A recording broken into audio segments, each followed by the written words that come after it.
Hotel style paneer masala बनून तयार आहे. अहोंना ह्या पद्धतीची भाजी नक्की खाऊ घाला. त्यांना खूप आवडेल. तर तुम्हाला एक साडीच्या ऐवजी नक्कीच 2 साड्या मिळतील. तर खूप छान अशी चविष्ट बनून तयार होते पनीर मसाला भाजी. अगदी घरच्या साहित्यात बनते. नमस्कार, मी कविता. कविताज किचन आणि ब्लॉग मराठी या यूट्यूब चॅनलमध्ये तुमचं सगळ्यांचं मनापासून स्वागत करते मी. नवीन पाहणारे असतील तर नक्कीच सबस्क्राईब करा, लाईक, शेअर, कमेंट नक्की करा.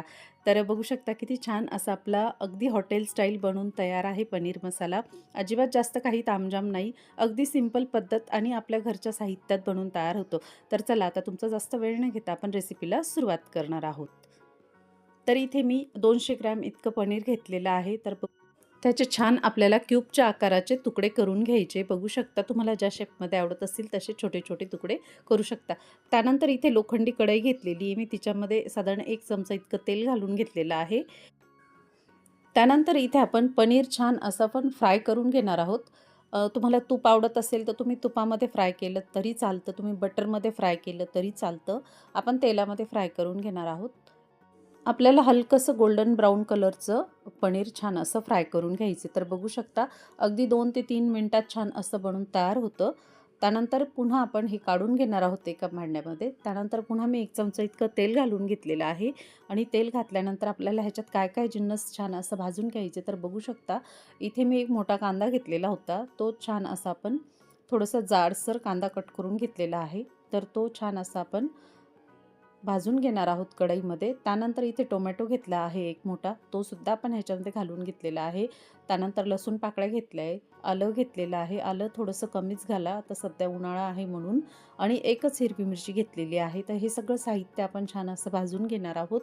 तर बघू शकता तुम्ही व्हिडिओमध्ये. तुम्ही माझा व्हिडिओ कुठून पाहता नक्की कमेंट करा. त्यानंतर इथे मी एक वाफ काढून घेतलेली आहे, कारण वाफमध्ये छान असं स्टीम होतं ते आणि छान असं शिजलं जातं, म्हणजे पटकन आपलं वाटणला त्रास होत नाही. त्या हिशोबाने आपण 1 ते 2 वाफ याची काढून घेणार आहोत. तर बघू शकता छान असं आपलं हे सर्व साहित्य भाजलं गेल्यानंतर इथे डाळवं घेतलं आहे मी आणि इथे थोडेसे काजू घेतले.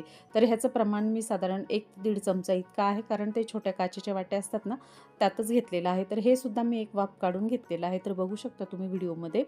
तर तुम्ही माझा व्हिडिओ कुठून पाहत आहात मला नक्की कमेंट करा आणि लाईक, शेअर, सबस्क्राईब नक्की करा. त्यानंतर आपण सर्व साहित्य काढून झाल्यानंतर इथे साधारण 1 ग्लास इतकं पाणी घेतले मी. कढई गरम होती तर ते पाणी थोड्या वेळाने गरम झालं.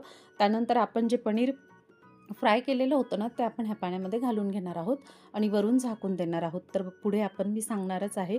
त्यानंतर हे साहित्य छान असं थोडंसं थंड झालं की मग आपण मिक्सरच्या भांड्यामध्ये हे सर्व ह्याची छान अशी पेस्ट तयार करून घेणार आहोत. तर बघू शकता इथे मी सर्व मिक्सरच्या भांड्यामध्ये घालून घेतलेलं आहे आणि छान अशी याची बारीक पेस्ट तयार करून घेतली. चला आता आपण फोडणीची तयारी करणार आहोत. तर इथे मी कढई घेतलेली आहे. कढई आपल्याला जाडबुडाची घ्यायची. त्यानंतर इथे 2 चमचे इतकं तेल घालून घेतलेलं आहे मी आणि तेल छान गरम झालं की ह्यात आपल्याला तमालपत्र घालून घ्यायचे. तर उन्हाळा असल्यामुळे त्या हिशोबाने तुम्ही कमी जास्त किंवा स्किप केलं तरी चालतं. त्यानंतर 2-3 लवंग आणि मिरे इतके घेतलेलं आहे मी. अगदीच थोडंसं दालचिनी घेतली. त्यानंतर हिंग पावडर घालून घेणार आहोत आणि आपण जे हे वाटण तयार करून घेतलेलं होतं ना, तर हे आपण ह्याच्यामध्ये घालून घेणार आहोत. तर तेल छान असं आपलं गरम झालेलं होतं आणि ह्याची छान अशी आपल्याला मस्त फोडणी तयार करून घ्यायची मैत्रिणींनो. तर तुम्ही कशी बनवता पनीर मसाला मला नक्की कमेंट करून सांगा आणि उन्हाळा असल्यामुळे खडे मसाले नाही घातले तरी चालतं. त्यानंतर इथे छान असं पण फोडणी तयार करून घेणार आहोत. तर इथे मी कांदा लसूण मसाला होता हा. तर तुमच्याकडे ज्याही ब्रँडचं असेल तर तो वापरा, असं काही नाही. तर इथे कांदा लसूण मसाला घालून घेतला 1 चमचा. त्यानंतर लाल तिखट घेतलं 1 चमचा. इथे मी थोडंसं हळद पावडर घेतली. इथे थोडंसं गरम मसाला घेतलेला आहे आणि हा सर्व आपण छान असं याची फोडणी तयार करून घेणार आहोत आणि फोडणीमध्ये छान असं परतून घेणार आहोत मैत्रिणींनो.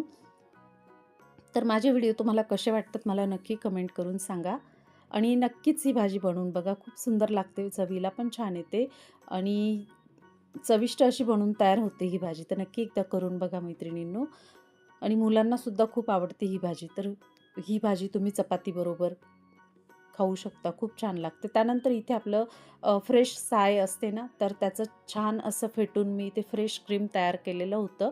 तर ते मी इथे साधारण 2 वाट्या इतकं यूज केलेलं आहे. तर त्या छोट्या काचेच्या वाट्या असतात ना, तर त्या वाटीच्या 2 वाट्या इतकं मी इथे यूज केलेलं आहे क्रीम आणि आपल्याला जास्त तेल वगैरे काही गरज नाही, म्हणून मग आपण त्याचं छान इतकं तेल सुटतं ना आणि रंग पण खूप सुंदर येतो आणि मेन म्हणजे चव खूप छान येते त्याच्यामुळे.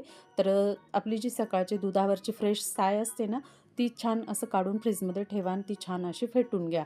तर खूप सुंदर असं फ्रेश क्रीम घरच्या घरी बनवून तयार होतं. तर पुन्हा मी ते 1 वाटी इतकं घालून घेतलं, असं 2 छोट्या वाट्या इतकं फ्रेश क्रीमचं यूज केलेलं आहे मी. तर पुन्हा छान याची आपल्याला फोडणी तयार करून घ्यायची. तर बघू शकता छान असं तेल सुटलेलं आहे आपल्या भाजीला आणि रंग पण सुंदर आलेला आहे. तर नक्की ह्या पद्धतीने करून बघा. खूप सुंदर अशी भाजी बनून तयार होते. तर इथे आपली फोडणी छान तयार झाल्यानंतर आपण जे पनीर आणि पाणी एकत्र ठेवलेलं होतं, तर ते हे एकत्र आपण ह्याच्यात घालून घेणार आहोत फोडणीमध्ये आणि साधारण 2 मिनिटं ते 3 मिनिटं छान असं उकळून घेणार आहोत. तर बघू शकता दाटसर अशी आपली पनीर मसाला घरच्या घरी बनवून तयार आहे. तर नक्की करून बघा. आता इथे आपण चवीनुसार थोडंसं मीठ घालून घेणार आहोत. मीठ घातल्यानंतर आपल्याला अगदीच थोडीशी 1 चमचा किंवा अर्धा चमचा इतकी साखर घालून घ्यायची. साखरमुळे भाजीची चव खूप छान येते. तर नक्की करून बघा. तर ह्या पद्धतीने आपलं पनीर मसाला बनवून तयार आहे. अगदी 2 मिनिटं उकळू द्या छान. बघू शकता सुंदर अशी पनीर मसाला बनवून तयार आहे. तर करून बघा, खाऊन बघा. तर पुन्हा भेटू एका नवीन व्हिडिओसोबत. व्हिडिओ पूर्ण पाहिल्याबद्दल धन्यवाद मैत्रिणींनो.